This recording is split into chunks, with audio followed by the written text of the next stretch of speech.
On Thursday, October 18th, dozens of physicians, medical students, nurses, and AIDS activists protested outside the exclusive Ritz-Carlton Hotel, where both major presidential candidates appeared together at a charity event. Michael Tequili called for both Obama and Romney to support the so-called Robin Hood tax. If we put a small, tiny tax on the speculative trading that Wall Street does all the time, every day, we would be able to generate billions of dollars. And that money can go to ending the AIDS crisis. It can go to fixing our failing healthcare system. It can create a lot of jobs and also take care of climate problems.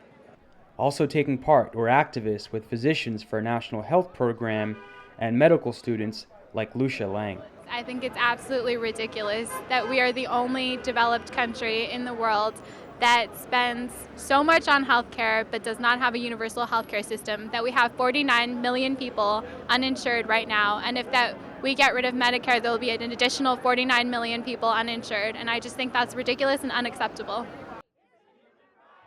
Matt Anderson said the country's healthcare system is marked with inequality. By almost every measure, the Bronx is the sickest county in New York State, and it's also the county with the least number of primary care doctors, which means that folks like me are extremely busy trying to meet the need for primary care. Pediatrician Steve Auerbach says America needs something neither Obama or Romney support, a system that provides universal coverage. What we need to do with regard to health care is what's called single payer, sometimes Medicare for all. I like to refer to it as the All-American Health Insurance Plan. Everybody in, nobody out. Economists have analyzed it, perfectly mainstream economists, the Lewin Group, which is actually owned by a for-profit health insurance company. Many advocates like Auerbach were also critical of how the media has portrayed the differences between Obama and Romney's healthcare policies. Critics have noted, for example, during the coverage of the presidential campaign, many mainstream journalists have worked under the assumption that both Social Security and Medicare are going bankrupt. Well, that's what they say. It's the same folks who have been wrong about everything up till now. It's the same folks who said deregulate Wall Street. It's the same folks who said lower the taxes on the rich are now saying that. And it's simply not true. So first of all, we need to separate a few things. Social Security is not going bankrupt, period. Medicare is having increasing expenses because it's only the elderly and the sick. The healthy and the wealthy go into the for-profit private insurance pools. While both the Romney and Obama campaigns have recently run ads attacking the others for planning on cutting these entitlements, Auerbach says in reality, the cuts are likely no matter who wins the election.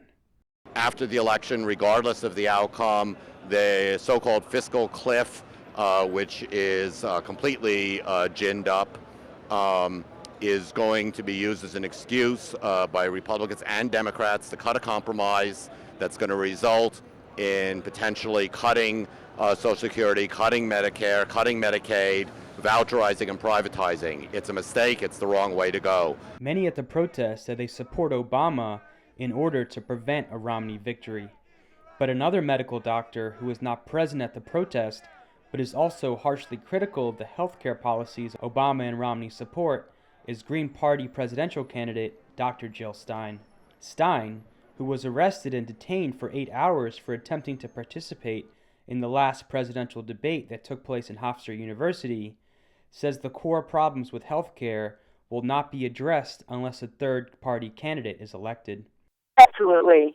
And there's no excuse for cutting Medicare and Social Security. These are programs that are essential. Social Security keeps 20 million elders out of poverty, and to start whittling away at Social Security cost of living adjustments, which is what Obama has been talking about, or to be raising the eligibility age for Medicare would be devastating. To raise the eligibility age for Medicare would leave people really uncovered in their retirement years, in their 60s for much of that decade. So this is absolutely unacceptable. It's also completely unnecessary and reflects the priorities of both Obama and Romney, and that priority is to serve their corporate sponsors in the pharmaceutical and insurance companies. Advocates say they will continue to demand that all the presidential candidates support a single-payer universal healthcare system. Reporting for The Real News, this is Jessel Noor in New York.